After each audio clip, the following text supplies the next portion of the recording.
Assalamualaikum warahmatullahi wabarakatuh. Waalaikumsalam warahmatullahi wabarakatuh. Alhamdulillahi rabbil alamin wa kafa. Assalatu wassalamu ala sayyidina Muhammadinil Mustafa wa ala alihi wa sahbihi ahli sidqi wal wafa. Rabbi israhli sadri wa yassirli amri wahlul 'uqdatam min lisani yafqahu qauli amma ba'du. Hadratal muhtaramin, para masyayikh, para kiai, para habaib, terkhusus segenap pengurus cabang internasional Nahdlatul Ulama Changhua dan PCI-NU se-Taiwan yang saya muliakan. Para pejabat yang hadir di siang hari ini, perwakilan dari KDI dan unsur terkait yang saya hormati, segenap panitia pengajian hari ini yang saya cintai, sahabat-sahabat saya BMI rahimakumullah.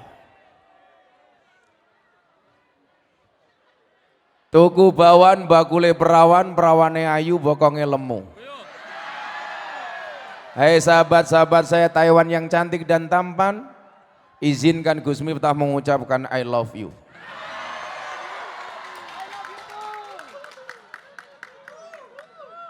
Saya ingat betul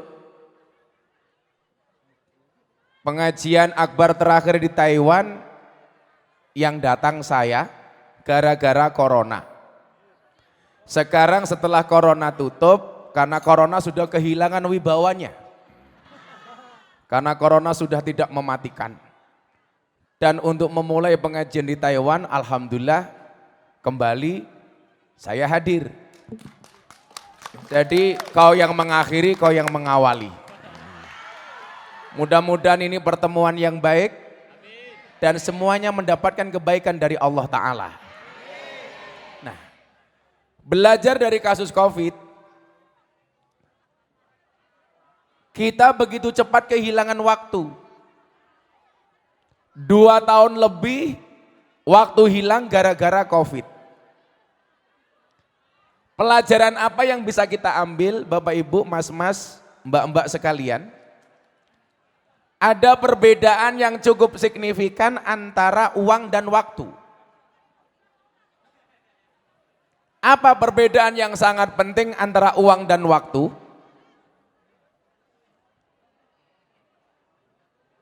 Silakan untuk mengkondisikan yang di depan duduk, karena yakinlah mereka datang pengen melihat wajahku, tidak pengen melihat bokongmu.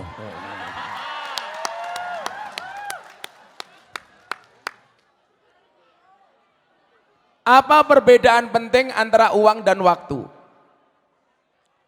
Semua orang bisa tahu berapa sisa uang yang dia miliki. Tapi tidak semua orang tahu berapa siksa waktu yang dia miliki. Tapi anehnya apa? Banyak orang kehilangan waktu demi uang. Dan banyak orang bersedih kita ketika kehilangan uang, namun tidak pernah bersedih ketika kehilangan waktu. Uangmu ada berapa bisa kamu lihat di tabunganmu, tapi sisa waktumu tinggal berapa tidak pernah bisa kamu ketahui dimanapun berada, berapapun sisanya. Disitulah kenapa kemudian dikatakan al-waktu asmanu minaz zahab. Waktu itu lebih berharga dibandingkan emas.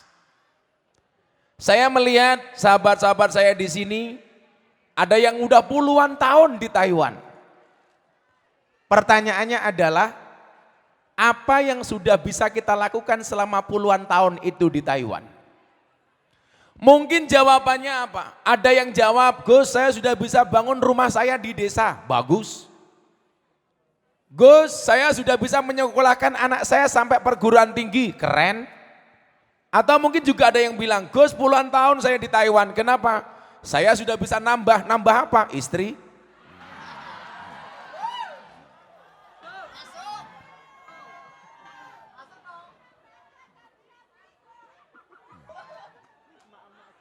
Yang jawab yes itu pasti janda. Oke, cangkeme hidup rondo. Lemu cerewet.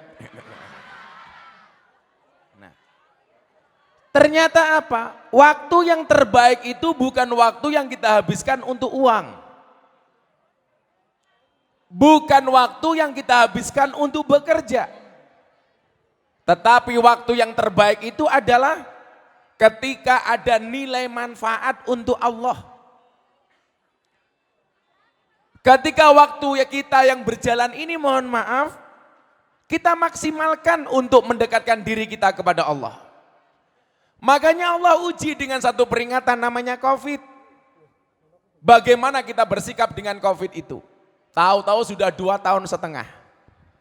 Dan alhamdulillah hari ini kita kembali bertemu. Kalau dikatakan waktu itu lebih berharga daripada emas, mudah-mudahan kesempatan emas ini tidak kita sia-siakan. Amin. Makanya waktu adalah emas.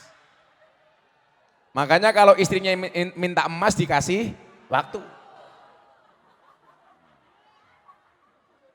Nah, saya melihat ada kondisi dan posisi yang cukup ideal bagi teman-teman BMI sebagai agen dakwah.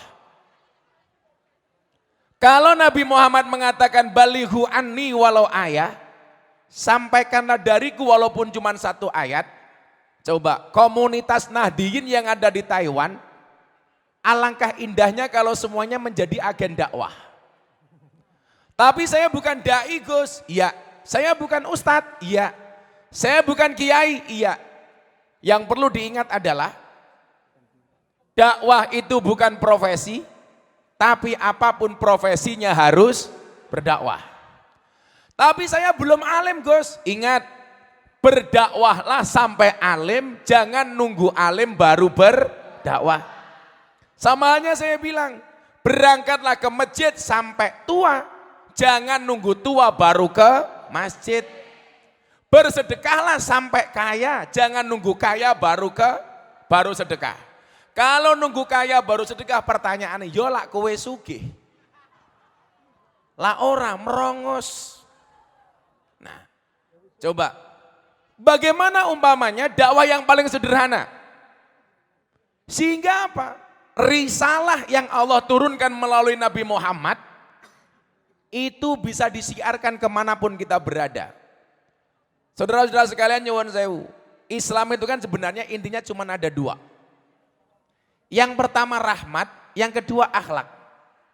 Wa ma arsalnaka illa rahmatan lil alamin, rahmat. Yang kedua akhlak, innama bu'istu liutammima makarimal akhlak. Kalau Anda lihat postingan saya di media sosial, akhir Desember saya ke Eropa. 5 hari saya di Tanah Suci, 5 hari saya di Belanda, sehari saya di Belgia, 5 hari di Prancis, kemudian 5 hari di Doha, Qatar. Melihat final Piala Dunia. Alhamdulillah jagoan saya kalah. Indonesia. Tapi saya mencatat walaupun Prancis kalah dari Argentina, Argentina bisa mengalahkan Prancis. Alhamdulillah Indonesia tidak pernah kalah dari Argentina. Kenapa? Enggak pernah bertanding. Makanya kita pertahankan jangan sampai Indonesia ketemu dengan Argentina. Daripada kita malu berjamaah. Nah, saya melihat apa? Ada kecenderungan di Belanda, negara yang sangat maju, banyak orang menjual gereja. Ketika saya tanya, kenapa Anda menjual gereja? Karena mejanya kecil, degannya datang. Kamu naruhnya bingung.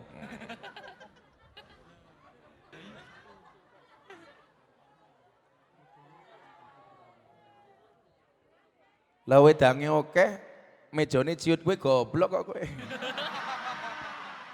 Bingung to kowe?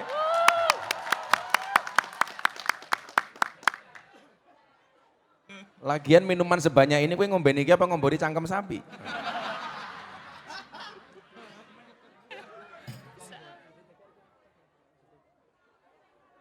Yang ini apa Mas? Ininya nggak usah dibuang saja. Atau dibalik, saya nyuguh kamu ngaji di sini. Sing ngomong iki kopi sapa goblok banyu putih ya cuk iki lho banyu putih iki lho salah. Kleru.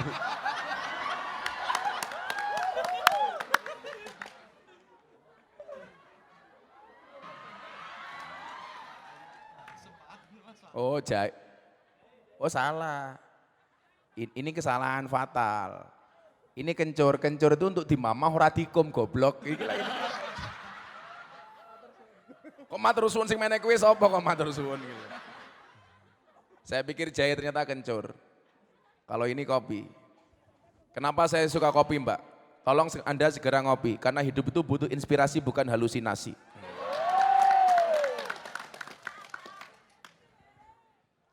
Cie-cie matamu. Nah, ketika berbicara rahmat dan akhlak, coba kita lihat negara-negara maju. Kalau di Asia seperti Jepang dan Korea. Apa yang membedakan antara negara-negara itu dengan Indonesia? Bedanya satu, Pak. Kalau negara seperti Belanda, Swiss, ini negara yang saya bilang apa? Saya melihat Islam, tapi saya tidak melihat orang Islam. Sementara di Indonesia, saya melihat orang Islam, tapi kurang melihat Islam. Kenapa demikian, Gus? Coba kita lihat. Negara-negara di Eropa yang maju atau di Asia seperti Jepang, mereka negara berakhlak, tapi nggak ada rahmat. Sementara di Indonesia ada rahmat, tapi kurang akhlak. Contoh, Jepang bertanding di Doha, tim nasionalnya kalah. Anda tahu yang terjadi apa?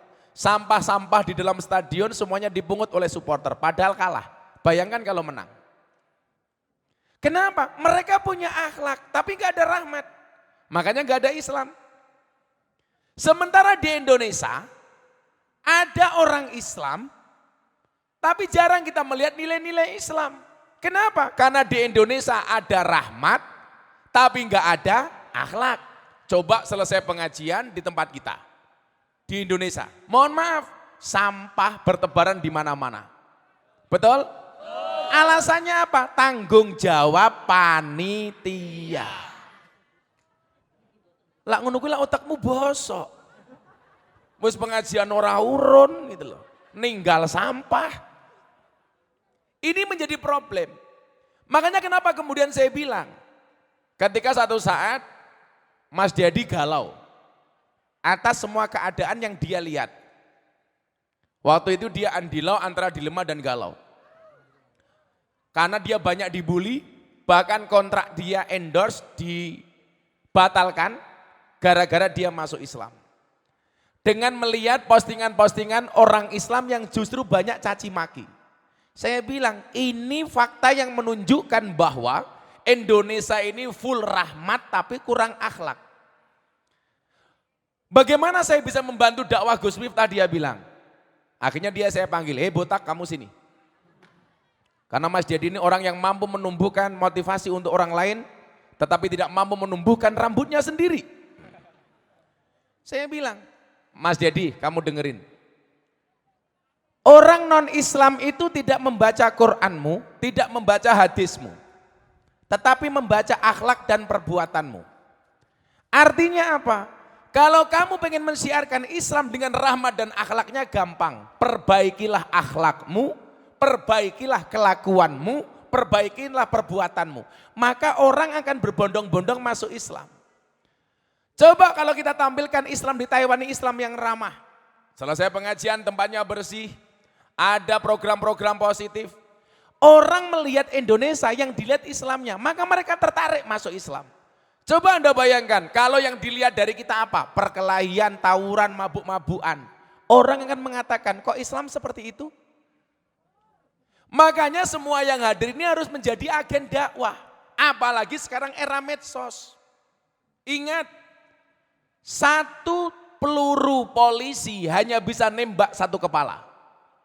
Tapi satu postingan di medsos itu bisa nembak jutaan kepala. Saya tadi pagi dapat kiriman apa? Ada banser turun dari kereta, ada yang nyuting, Gus Miftah datang. Padahal bukan saya. Aku mbaten apa matane katarak saiki aku.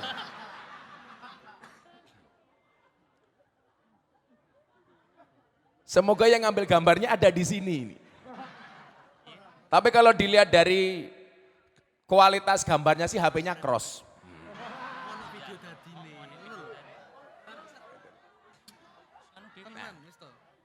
Coba Anda bayangkan, video itu saya ambil, kemudian saya posting di Instagram saya, baru beberapa jam sudah ditonton 200.000 kali.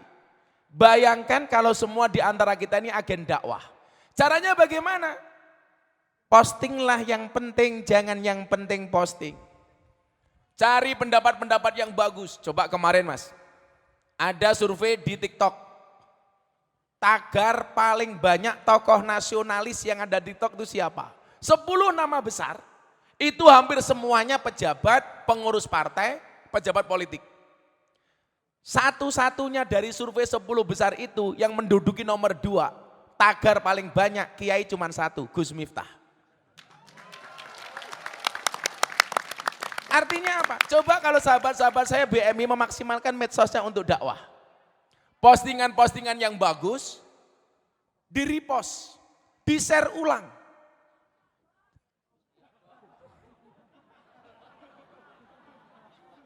Kayak tak santet meteng loh cah kayak.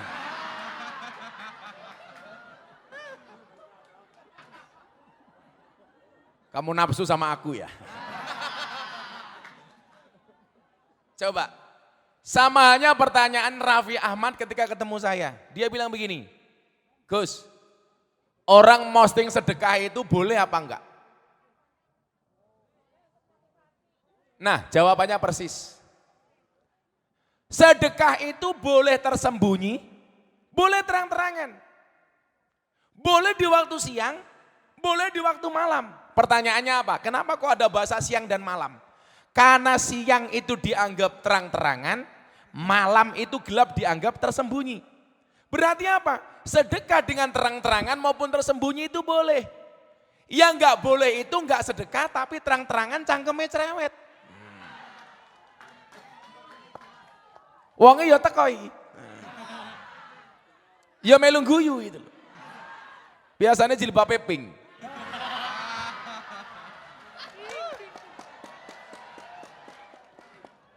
Yang jilbabnya hijau kayak gini insya Allah lebih parah.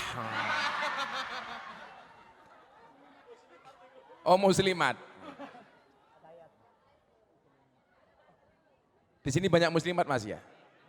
Coba tak kasih jenengan jawab muslimat sama fatayat saja. Bapak NU, Ibu Mus, Kakang Ansor,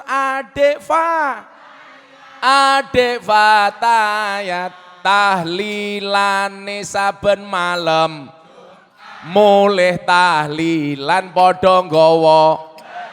Salah, rahmat goblok. Berkat badokan wis dipikir.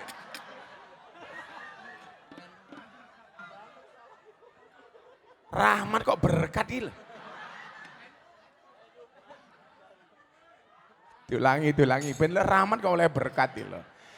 Bapak NU, Ibu Mus, Kak, rasa mau tabui. Engko tabuhane engko. Kamu jangan terlalu bersemangat. Ingat ya, kita di atas panggung yang sama tapi dengan amplop yang berbeda ya.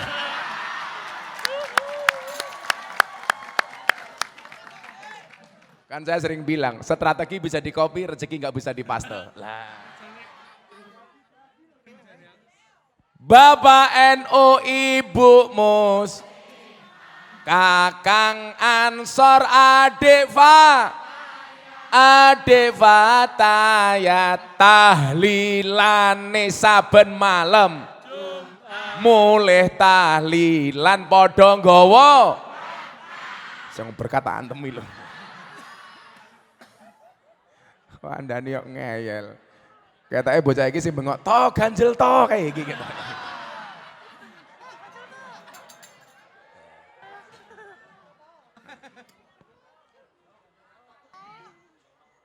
Jadi begini, kalau tadi Anda ngomong riya, Dakwah itu kan dari masa ke masa terus memperbaharui metodologinya supaya tidak ketinggalan zaman. Zaman Nabi bilisan, pakai orasi, retorika. Zaman sahabat bil kolam, nulis. Zaman wali bisa kofah, budaya. Sekarang bil medsos. Ceramah Gus Miftah tahun 2021 di Gereja Jakarta Utara. Trending viral nomor 1 dunia. Diposting sama Deddy Corbuzier, sehari postingan ditonton 7 juta kali. Dikomentari 100.000 kali lebih. Semuanya mencaci maki. Apakah Gus Miftah sakit hati? Tidak. Kenapa? Karena komentarnya tidak pernah saya baca. Pulang dari gereja langsung saya dibilang, Miftah kafir. Apa jawaban saya? Enggak masalah, sahadat lagi. Tapi coba, apa dampak positifnya? Satu keluarga dari Amerika masuk Islam, gara-gara ceramah itu. Satu keluarga ateis dari Belanda masuk Islam. Lah, saya bilang, kalau dulu Wali Songo itu dakwah mengislamkan orang kafir. Kalau sekarang mengkafirkan orang Islam. Alasannya apa? Saya dibilang kafir karena masuk tempat ibadah agama orang lain. Padahal kamu di sini semuanya masuk rumah orang lain. Berarti wong sambene kabeh kafir. Yo sahadat meneh kok repot toh. Orang kafir 70 tahun kata Nabi membaca la ilaha illallah sekali itu terbakar kekafirannya. Masa kita tiap malam tahlilan dibilang kafir? Kan goblok.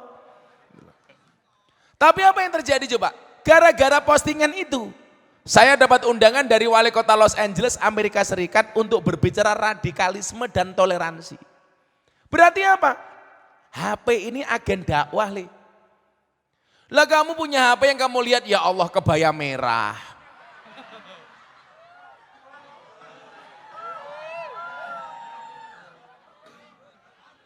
Maka saya bilang, ini quote, dengerin. Hargailah waktumu sebaik mungkin, karena 1 detik saja berharga, apalagi 19 detik.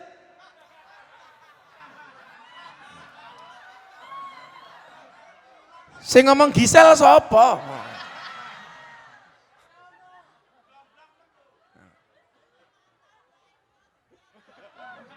Aku nonton, lah sing ngirim-ilingi lah ya awakmu.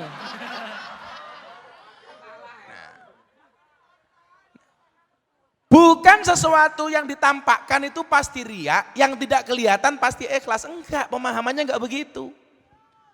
Maka dulu Nabi pernah ditanya sama sahabat, ya Rasulullah mahwal ikhlas. Kanjeng Nabi ikhlas niku nopo? Nabi tanya ke malaikat Jibril. Kalau seandainya Nabi jawab pasti bisa. Tapi nyatanya beliau enggak mau jawab. Tanya kepada gurunya. Ini pentingnya ilmu itu bersanad. Jibril, mahwal ikhlas. Ternyata Jibril juga enggak jawab, tanya kepada Tuhan, ya Rob mahwal ikhlas. Pelajaran pertama apa? Ilmu itu bersanad. Kalau soal sanad ilmu, sanad mohon maaf, nasabnya orang itu saja penting, apalagi sanadnya ilmu. Makanya kalian mohon maaf, soal sanad, soal nasab. Kamu enggak bisa milih dilahirkan dari siapa, tapi kamu bisa melahirkan generasi seperti apa. Mesti nggak status WA dasar miskin status. Saya ulangi, kamu nggak bisa milih dilahirkan oleh siapa, tapi bisa melahirkan generasi seperti apa. Kalau lihat Nabi Nuh, mohon maaf, Nabi Nuh itu nikah 2 kali mas. Suaminya Nabi, tapi dari 2 istri ini melahirkan generasi yang berbeda. Istri pertama namanya Sofuro, anaknya 6, yang cowok 3, yang cewek 3. Anaknya, turunannya mayoritas jadi nabi. Nikah lagi yang kedua dengan cewek cantik, namanya Wil'ab binti Ajwil. Orangnya SDSB, semok depan, semok belakang. Kalau dilihat wajahnya, wow. Lihat mbak-mbak BMI, weh. Tapi ini Wil'ab, ini solehah. Anaknya bagus-bagus. Artinya apa? Mbak-mbak BMI di sini mohon maaf. Ternyata anak soleh-solehah itu harus berangkat dari percetakan ibu yang baik. Dan kamu di sini, Kalau diniati tirakat untuk anakmu di Indonesia, tirakat dok, anakmu dadi api, amin. Coba kalau kamu kemudian di sini terlena, jadi BMI kerja di Taiwan niatnya apa, di sini seperti apa? Guayane cah desa, cah Ponorogo, cah Tulungagung, pakaiannya melu mbak-mbak Taiwan. Lah cah Taiwan nganggo yukensi, api mas, mulus-mulus. Lawakmu yuyu gitu loh. Wes lemu. Ayo ora pantes kok. Lho padha-padha ndelok maksiate Kang, pilih ndi? Ya milih Taiwan kok aku kok. Ya milih sing apik kok. Loh, cinta itu memang buta, Mbak. Tapi cinta bisa membedakan mana perawan, mana janda. Iya.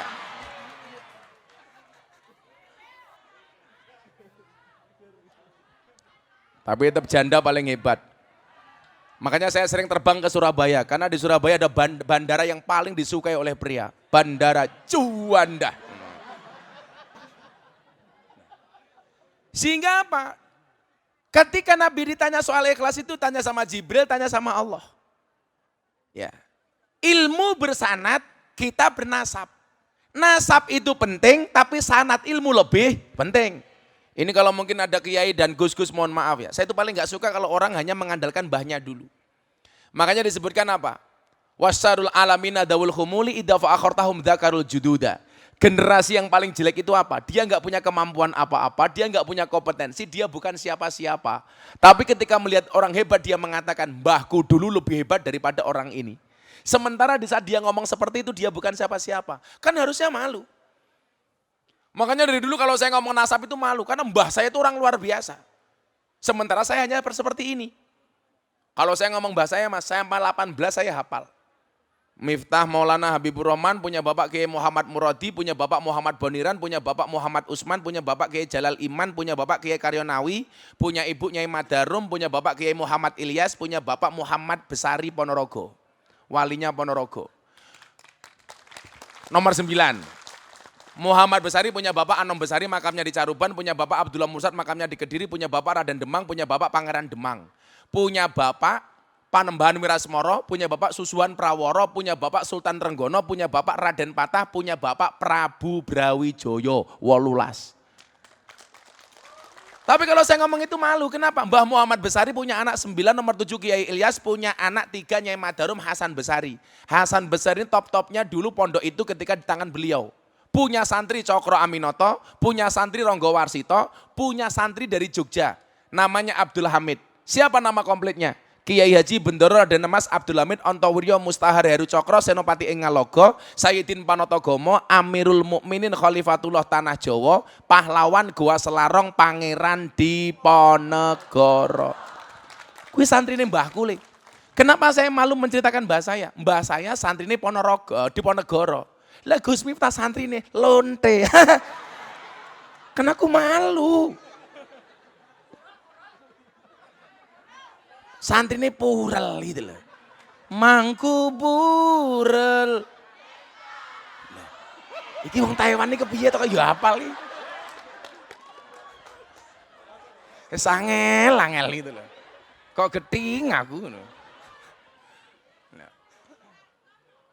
Saya dulu kalau awal-awal dulu kan saya ditanya, kenapa toh Gus? Kan iya, kalau tadi ngomong adab akhlak tadi itu. Kulla syai'in idza kasura rahusa ilal adaba. Segala sesuatu itu kalau jumlahnya banyak pasti murah, kecuali adab. Makanya kalau kamu pengen mahal gampang, jadilah yang sedikit. Barang itu kalau sedikit langka, kalau langka antik, kalau antik regane larang. Kiai itu banyak, saya ngurusi lonte jarang. Siapa? Gus Miftah. Berarti Gus Miftah kiai? Saya ngomong lonte sapa mau ngawur. Kiai larang goblok kok lonte iki lho.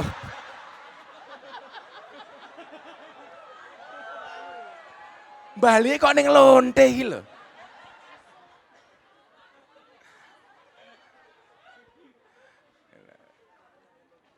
Nah.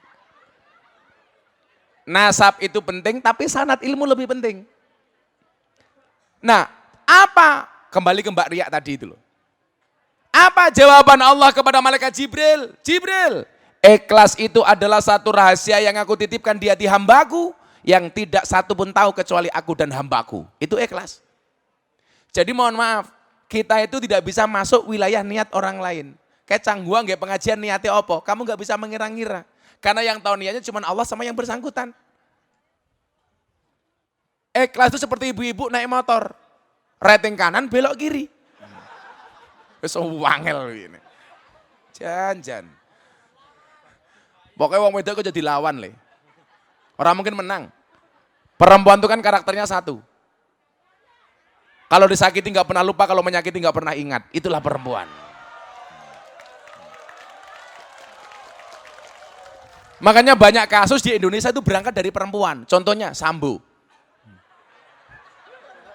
Loh itu kan perempuan Pak. Awalnya wedoan itu loh. Makanya walaupun jenderal bintang 2 urusan perempuan kalah Pak. Sama dengan kiai, sak pinter-pinter kiai digetak bojone goblok dadak tak kandani. Curhat matamu, curhat gila. Aku tidak seperti itu. Aku tidak seperti itu. Lebih parah. Enggak mungkin. Istri saya sama sekali enggak berani dengan saya, Bu. Ya gimana saya suami setia?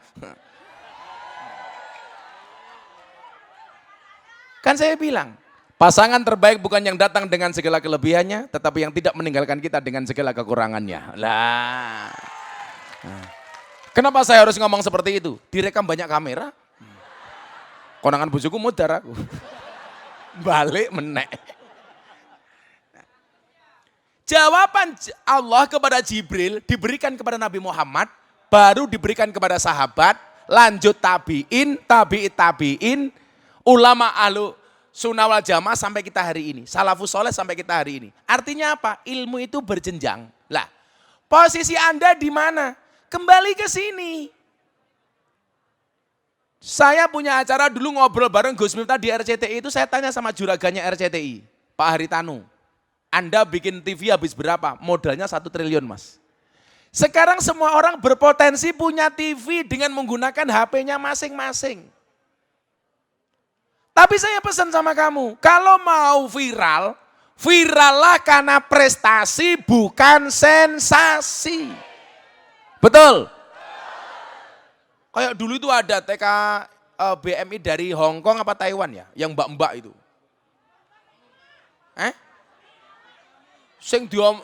Dia viral waktu itu, tapi ya mohon maaf. Wes pakaiannya seksi, bengi-bengi kotangnya dibuka, hai guys, itu loh. Susuku gede guys, itu loh. Yang menjadi persoalan mata saya pas lihat. Rezeki mbahmu rezeki.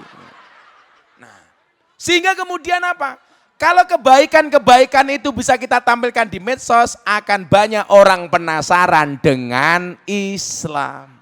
Saya mendengar Taiwan ini banyak orang pengen masuk Islam. Lah Anda semua ini menjadi agen Islam supaya lebih banyak yang tertarik masuk Islam. Tepuk tangan tuh BMI. Mana yang mau masuk Islam Mas? Sini, yang mau masuk Islam sini semuanya. Oke, nggak apa-apa. Tepuk tangan untuk BMI, keren ini.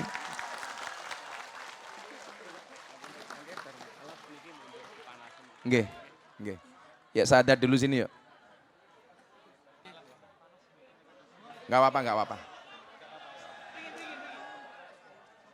Nggak apa sini dulu, nggak apa. Yang mau masuk Islam sini dulu. Saya terakhir mengislamkan orang Perancis. Iki urung mualaf pecine wis NU jajal. Lampuh tenan ta iki.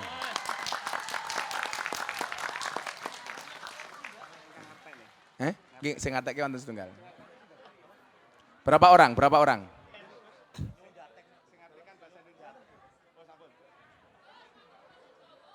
Nganggo bahasa Jawa? Oh ya. 5 orang. Supaya bisa lihat kameranya mendingan hadapnya sana aja. Nah, hadapnya sana aja, Bro. Gitu, hadapnya sana.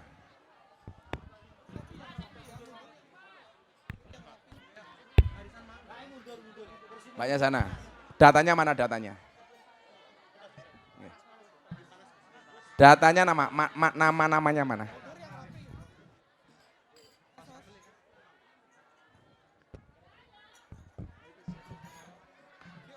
Nggih. Negas yang setunggal. Nggih. Sekali. Kowe rasa takon wis sunat apa durung rupamu. Yang satu belum belum. Yang satu siapa? Mbak ya? Oh. Ini boleh Gus Miftah berdiri? Itulah perempuan, di mana-mana suka yang berdiri. Coba mic-nya mana mic-nya Mas ini? Yang pertama, Sitian Yu. Who is you? Sitian Yu? Can you speak English? No. Cike-cike. Use, this is you? Sitian Yu? Yes, okay. Before Buddhism? Before Buddhism?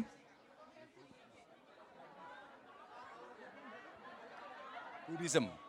Your religion before. Okay. Sitian Yu.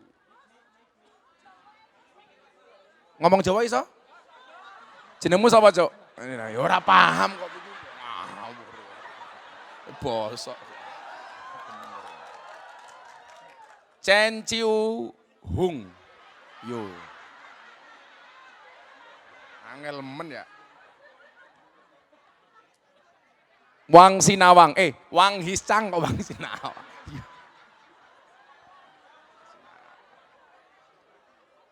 Hasu Wenci. Ki macane Hasu. Oh. Bono Suwenci kok Hasu Wenci. Mbaknya siapa namanya yang terakhir? Novita. Oh, belum jadi datanya ya. Dicopot aja maskernya, Mas.